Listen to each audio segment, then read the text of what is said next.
Hello dear students, आज हम करने वाले हैं क्लास 10th का चैप्टर नंबर 6 एक्सरसाइज 6.1 जिसका नाम है त्रिभुज।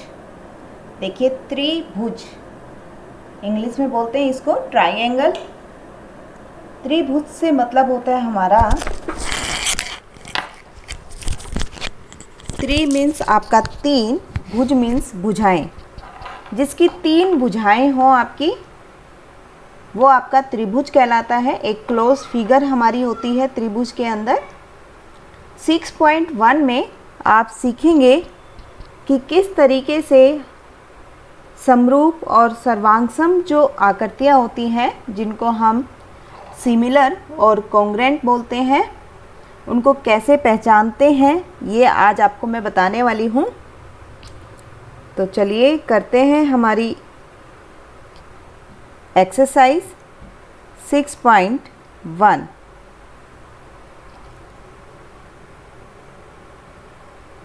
देखिए, फर्स्ट में आपसे बोला गया है कोष्ठकों में दिए गए शब्दों में से सही शब्दों का प्रयोग करते हुए रिक्त स्थानों को भरिए।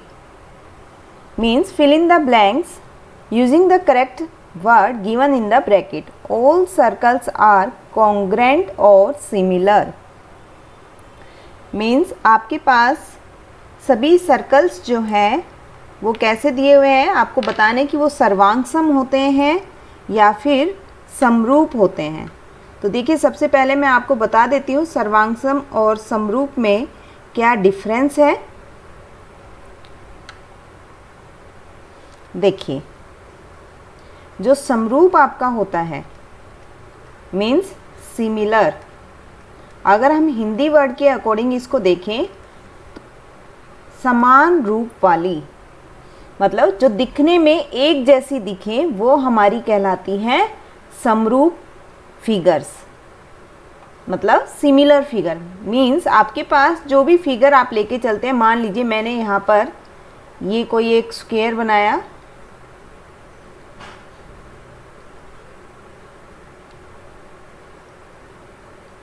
आप देख सकते हैं कि जो ये स्क्वायर है हमारा, दिखने में दोनों एक जैसे हैं। साइज जो है, इसमें साइज मैटर नहीं करता है। आप ये ध्यान रखेंगे कि साइज आपका छोटा बड़ा हो सकता है, लेकिन आपके पास साइज को ध्यान में ना रखते हुए आपको ये देखना है कि जो आकृतियाँ आपने बनाई है, जो शेप आपने बनाई है, वो दोनों दिखने में कैसी हैं। दोनों दिखने में अगर समान है तो हम बोल देते हैं वो समरूप है। दूसरा आपके पास सर्वांगसम मीन्स कॉन्ग्रेंट। इसको आप बोल सकते हैं सर्वांगसम को सर्व प्लस अंग प्लस सम।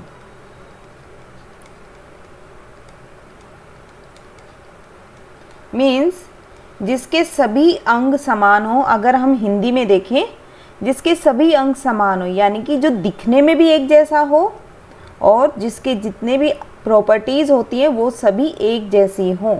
यानी कि हम कोई भी दो शेप लेते हैं, मान लीजिए मैंने यहाँ त्रिभुज की शेप ले ली है, ये मैंने त्रिभुज बनाया।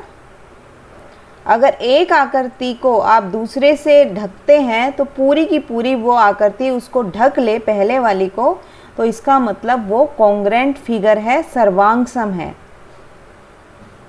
क्लियर है? तो देखिए, सभी वृत्त होते हैं। अब देखिए, एक यहाँ पर बड़ा वृत्त बनाया हमने और एक छोटा, क्योंकि सभी वृत्त की बात की गई है तो वृत्त छोटे बड़े आपके कैसे भी आप ले सकते हैं। तो आप देखेंगे कि जब आप छोटे वाले वृत्त को बड़े वाले वृत्त पे रखते हैं तो ये कम्प्लीटली इसको कवर नहीं करेगा, लेकिन है तो दोनों ही वृत्त। तो सभी वृत्त कैसे होते हैं? समरूप होते हैं। ये ध्यान रखेंगे, सभी वृत्त कैसे हैं? समरूप, कि दिखने में एक जैसे हैं। जो प्रॉपर्टी होगी वो भी सेम होगी कि सेंटर से अगर हम बाउंड्री पर कोई भी पॉइंट लेते हैं, जो रेडियस बना रहे हैं, वो सभी हमारी रेडियस जो है वो इक्वल आती हैं। इसी तरह आप छोटे वाले वृत्त की बात करें तो यहाँ से भी सेंटर से बाउंड्री पे पॉइंट पे जब आप लाइन ड्रॉ कर रहे हैं तो रेडियस आपकी सारी इक्वल आती हैं। लेकिन साइज़ छोटा बड़ा होने की वजह से ये रेडियस आपकी कम ज़्यादा हो जाती है। तो जो भी आपके व्रत होते हैं वो कैसे होते हैं, समरूप होते हैं। सभी वर्ग हैं, देखिए सभी वर्ग की बात की गई है तो हमने यहाँ 2 वर्ग लिए हैं। आप देख सकते हैं कि यहाँ पर दोनों वर्ग जो हैं साइज़ में आपके छोटे बड़े हैं, बाकी अगर हम देखें तो दिखने में दोनों समान, इनकी समान रूप वाले हैं, सेम शेप है इनकी, साइज इनका मैटर नहीं करता है, शेप इनकी सेम होनी चाहिए। तो आप देख सकते हैं कि तो सभी वर्ग जो होते हैं वो भी कैसे होते हैं, समरूप होते हैं। सभी त्रिभुज समरूप होते हैं। देखिए हमने कहा सभी त्रिभुज समरूप होते हैं, तो अगर हम यहाँ पर आइसोसेलेस और इक्विलेटर यानी कि समद्विबाहु और समबाहु की बात करें। समद्विबाहु का मतलब होता है सम मतलब समान, द्वि मतलब दो, बाहु मतलब भुजाएं, जिसकी 2 भुजाएं समान हो, आइसोसेलेस ट्रायंगल। तो देखिए 2 भुजाएं अगर समान है तो हम इस तरीके से भी लिख सकते हैं इसको। तो आप देखेंगे कि ये भुजाएं समान है, लेकिन यहाँ पर जो हमने AB और AC जो है, DE और DF, यहाँ पर आपके पास AB 6 है तो DE 12 है, AC 6 है तो DF आपने 12 लिया, BC 2 है तो यहाँ हमने तीसरी भुजा डिफरेंट कर दी है, 2 भुजाएं समान होनी चाहिए थी। तो ये जो ट्रायंगल है ये इसके जैसा नहीं है। तो समबाहु का मतलब क्या होता है, जिसकी सारी भुजाएं समान हो, यानी जो 3 भुजाएं होती हैं तीनों की तीनों समान हो। जब ऐसे त्रिभुज हमें मिलते हैं तो वो होते हैं हमारे समरूप। तो यहाँ पर आपका जो आंसर आएगा, जो समरूप त्रिभुज होते हैं वो समबाहु त्रिभुज होते हैं। नेक्स्ट है आपके पास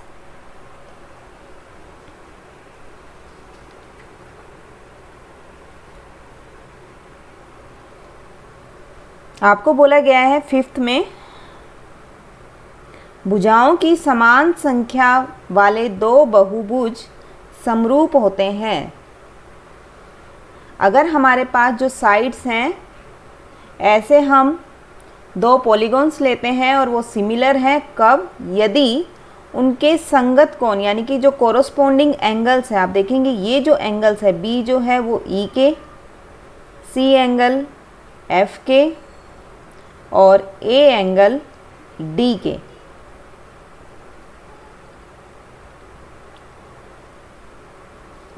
उनके संगत कोण खालिस्तान हो तथा उनके संगत खालिस्तान भुजाएं हों तो बराबर या समानुपाती। तो आप देख सकते हैं कि जो हमारी साइड्स होती हैं वो प्रोपोर्शनल आती हैं। देखिए अगर यहाँ आपने 1 लिया है, क्योंकि आपने क्या लिखा था, सिमिलर, आपके पास 2 पॉलीगॉन्स थे यहाँ पे सेम साइड्स के। तो देखिए यहाँ अगर आपने 1 लिया साइड तो यहाँ 2 है, यहाँ 1 है तो ये भी 2 है आपकी, यहाँ पर आपने 1 लिया तो ये आपकी 2, यानी कि जो इनका प्रोपोर्शन है वो इक्वल आ रहा है। क्लियर है ना। तो जो साइड्स होती हैं वो प्रोपोर्शनल होनी चाहिए आपकी, और एंगल जो हैं वो कैसे होने चाहिए, एंगल आपके इक्वल होने चाहिए, शेप सेम हो और साइज मैटर नहीं करता है सिमिलर में। ठीक है ना, सिमिलर में आपका शेप मैटर करती है, साइज मैटर नहीं करता है। तो फर्स्ट में है उनके संगत कोण यानी कि कोरोस्पोंडिंग एंगल क्या होने चाहिए, इक्वल होने चाहिए। तो फर्स्ट पार्ट में आपके पास ये बनेगा।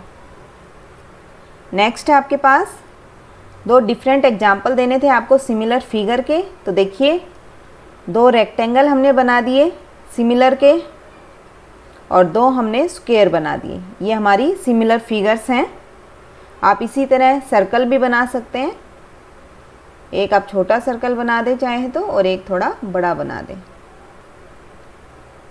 कोई भी शेप आप ले सकते हैं, कोई भी आप शेप लेते हैं, सेम एज इट इज़ आपको वैसी छोटी शेप अगर आप दिखा देते हैं तो वो आपकी कैसी होती है, सिमिलर फिगर होती है।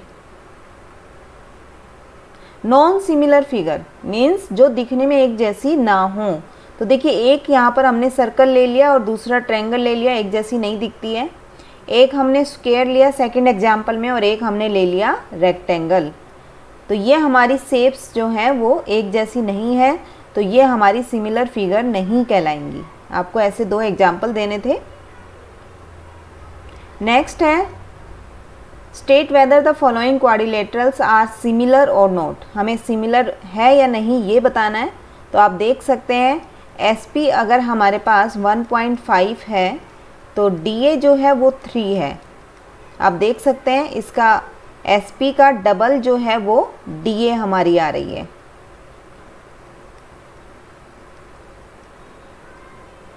इसी तरह आप देखेंगे अगर हम CB लेते हैं तो ये आता है डबल ऑफ RQ। अगर हम AB लेते हैं तो ये आता है डबल ऑफ PQ। अगर हम DC लेते हैं तो ये आता है डबल ऑफ SR। सबका प्रोपोर्शन आ रही है हमारी, प्रोपोर्शनल है साइड्स। अब हम एंगल की बात कर लेते हैं। देखिए एंगल DAB, अगर हम इस एंगल की बात करें तो आप देख सकते हैं ये एंगल जो है वो कितने का है, 90 डिग्री का है। तो हमने कहा था कि एंगल आपके इक्वल होने चाहिए। तो आप देख सकते हैं यहाँ पर एंगल SPQ, क्या ये 90 का आपको दिख रहा है? देखिए ये 90 का नहीं है, क्योंकि 90 का एंगल जब बनता है जब एक लाइन पर दूसरी लाइन परपेंडिकुलर होती है, तो आपका वहाँ पर उन दोनों लाइंस के बीच में परपेंडिकुलर एंगल बनता है, यानी कि 90 डिग्री बनती है। और ये आप देख सकते हैं ये सीधी लाइन नहीं है यहाँ पर, तो ये जो एंगल बना हुआ है ये 90 डिग्री नहीं है। तो आप लिख सकते हैं कि यहाँ पर आपके पास ये जो क्वाड्रिलेटरल गिवन है वो सिमिलर नहीं है। The given quadrilateral is not similar. Hindi में आप लिख सकते हैं चतुर्भुज समरूप नहीं है।